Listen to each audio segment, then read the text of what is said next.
Oi, pessoal. Eu sou o professor Jobert e hoje nós vamos dar continuidade ao nosso curso de farmacologia. Bem, hoje nós vamos falar um pouquinho dos ansiolíticos, um assunto que é muito importante na área da farmacologia. Antes da gente falar propriamente dito dos ansiolíticos, nós vamos falar um pouquinho da ansiedade. Bem, a ansiedade, ela, em alguns momentos, ela pode ser considerada normal. Por exemplo, uma situação dessa, onde o gatinho aqui fica submetido aí à presença de vários cachorros desse tipo. Então, a ansiedade, ela é importante nesse caso para sobrevivência do organismo, tá?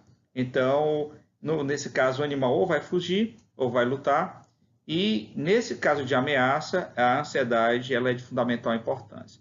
No entanto, existem vários transtornos de ansiedade, onde essa psicopatologia ela precisa ser cada vez mais entendida. No caso aqui da ansiedade, é importante se falar que existem vários sinais e sintomas que se assemelham a outros transtornos, né? Como, por exemplo, aqui nós temos a depressão, tá? Então, no transtorno de ansiedade, no caso da depressão, nós temos alguns sintomas semelhantes: fadiga, diminuição de concentração, e nós temos alterações no sono, que é comum a esses dois transtornos patológicos. Bem, isso é importante porque alguns medicamentos que são usados para o tratamento da depressão também são usados no tratamento da ansiedade. A gente observa aqui ao lado que nós vamos ter duas características clássicas no paciente com ansiedade. Um vai ser a questão do medo e outro vai ser a questão da preocupação. O medo ele é desencadeado por uma região no nosso sistema nervoso chamado de amígdala, tá? Essa amígdala ela sofre influência de várias substâncias, de vários neurotransmissores. Nós vamos ter aqui serotonina, GABA, glutamato. Nós vamos ter aqui fator liberador de corticotropina, que vai depois liberar o cortisol, que é o hormônio também chamado hormônio do estresse. Nós vamos ter aqui a noradrenalina e vamos ter canais iônicos regulados por voltagem, principalmente canais de cálcio.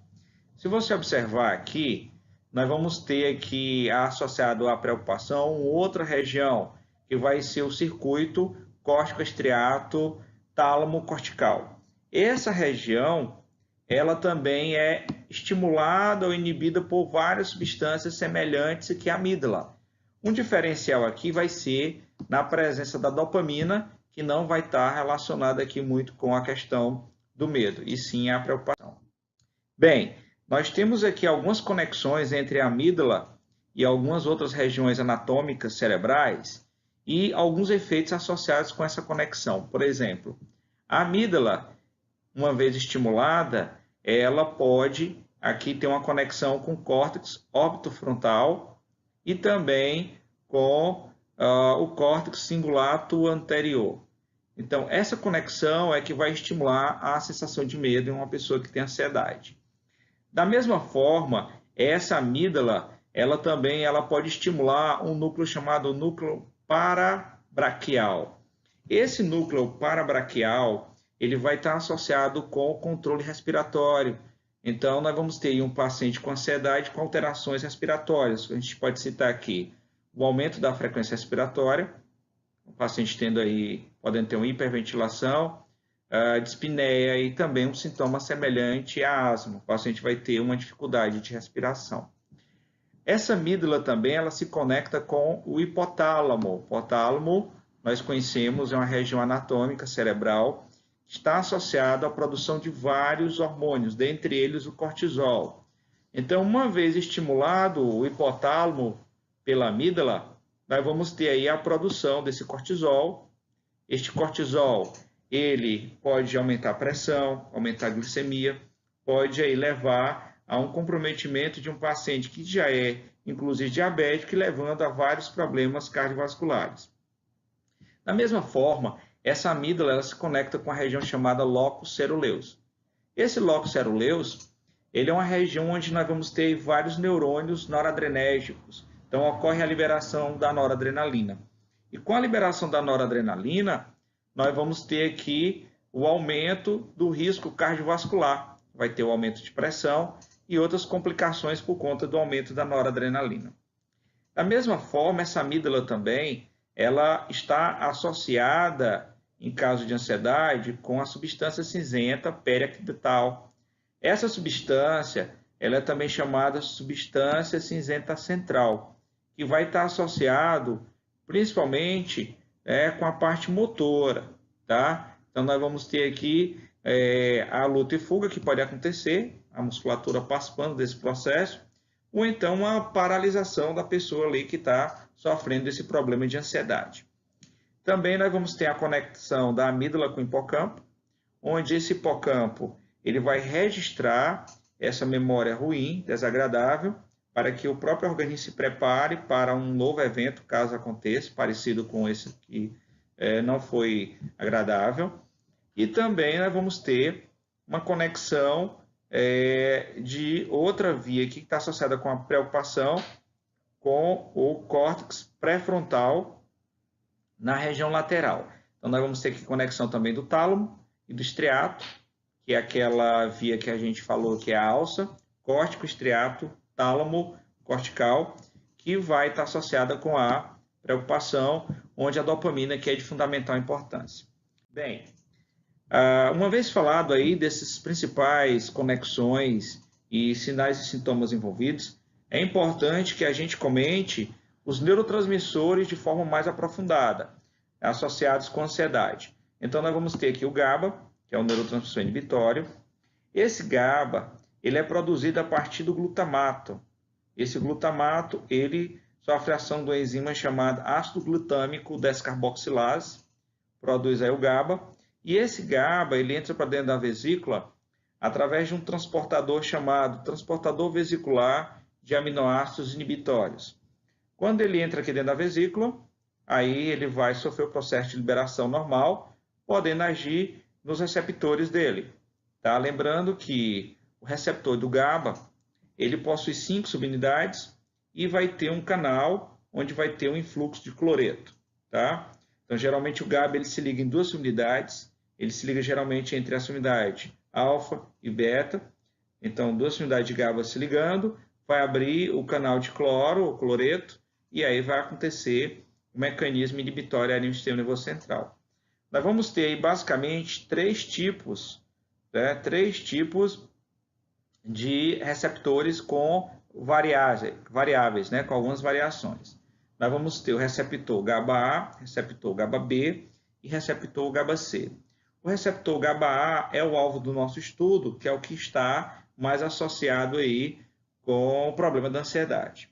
Bem, aqui nós temos variações do GABA-A, sendo que a gente observa que algumas variações aqui em amarelo é a subunidade que pode variar, por exemplo, alfa, pode ser alfa 1, alfa 2, tá? Ou outro alfa, alfa 4, alfa 6. E de acordo com essa variação no receptor, nós temos efeitos que podem se manifestar com maior intensidade. Por exemplo, esse receptor do GABA está associado mais com efeito sedativo. Esse outro receptor que a subunidade é alfa 2, junto com gama 2, nós vamos ter mais efeito ansiolítico. Já nesse outro receptor, nós vamos ter efeito mais a nível muscular. Bem, um outro neurotransmissor muito importante quando se fala de ansiedade é o glutamato. O glutamato é um dos principais neurotransmissores excitatórios do sistema nervoso central. E para que ele seja liberado, tem que acontecer um influxo de cálcio, tá? E aí nós vamos ter 3 canais de cálcio muito importantes, que são os canais de cálcio tipo N, tipo P e tipo Q. Esses canais de cálcio, para que ocorra esse influxo de cálcio, eles são modulados por subunidades desse canal, onde essa subunidade alfa-2 delta é uma das mais importantes, porque nós temos aqui algumas substâncias, como a gabapentina, substância muito usada para dor, e também, uma vez ligado aqui, ele bloqueia a entrada do cálcio e, consequentemente, inibe a liberação desse glutamato, diminuindo aí essa estabilidade. Um outro neurotransmissor muito falado quando se fala de ansiedade é a serotonina. Ela também tem a ver com a depressão. Na maioria dos transtornos, essa serotonina, ela se encontra diminuída, isso acontece também nos transtornos de ansiedade. E os medicamentos usados como ansiolíticos, geralmente eles agem a nível de receptores 5-HT1A, tanto pré-sináptico como pós-sináptico. Bem, um desses medicamentos que age a nível desses receptores vai ser essa buspirona, tá? Uma medicação do grupo das apironas que a gente vai detalhar um pouquinho mais na próxima aula. Um outro neurotransmissor é a noradrenalina. A gente viu que ela é liberada lá no locus ceruleus, que é estimulada via amígdala e que nós vamos ter uma série de efeitos que vai desde medo, ataque de pânico, tremor, taquicardia, sudorese, hiperexcitabilidade e até mesmo pesadelos.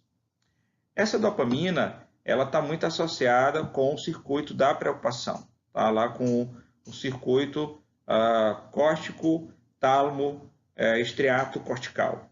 Essa dopamina, existem alguns estudos que comentam que quanto maior o nível de dopamina, maior o nível de preocupação do indivíduo. Então, em alguns estudos foi detalhado que a enzima CONT, que a gente já conhece, que é a catecol-O-metiltransferase, uma enzima que inativa as catecolaminas, inclusive a dopamina.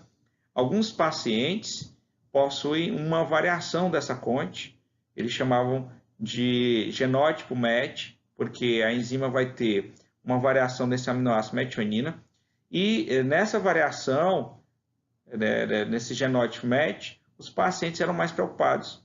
Foi o que observou-se. Observou-se que essa enzima ela tinha uma atividade mais reduzida. Então, uma vez ela tendo uma atividade mais reduzida, a dopamina ela é degradada em menor intensidade. Então, nós vamos ter aí mais dopamina e, consequentemente, mais preocupação. Tá? Já alguns pacientes que tinham variação no aminoácido valina, eles geralmente tinham uma resistência maior ao estresse e quase nada de preocupação, uma vez que esses níveis de dopamina eram mais diminuídos, uma vez que essa CONT ela metabolizava numa maior intensidade. Ok? Então, uma vez falado isso aqui a gente vai apresentar os principais tipos de transtorno de ansiedade, de acordo com o DSM-5, tá? Que aqui nós vamos ter um manual de diagnóstico e estatístico de saúde mental, né, de transtornos mentais, onde nós vamos ter aqui algumas patologias que antes eram consideradas como transtorno de ansiedade, como o TOC e o TEPT. Nesse DSM-5, esses transtornos eles foram reclassificados e hoje não são considerados transtornos de ansiedade. No entanto, o tratamento desses transtornos é muito semelhante ao tratamento da ansiedade, principalmente de transtorno de pânico, TAG e outros transtornos de ansiedade. Bem, gente, essa era a nossa aula e na próxima aula a gente vai dar continuidade à aula de ansiolíticos.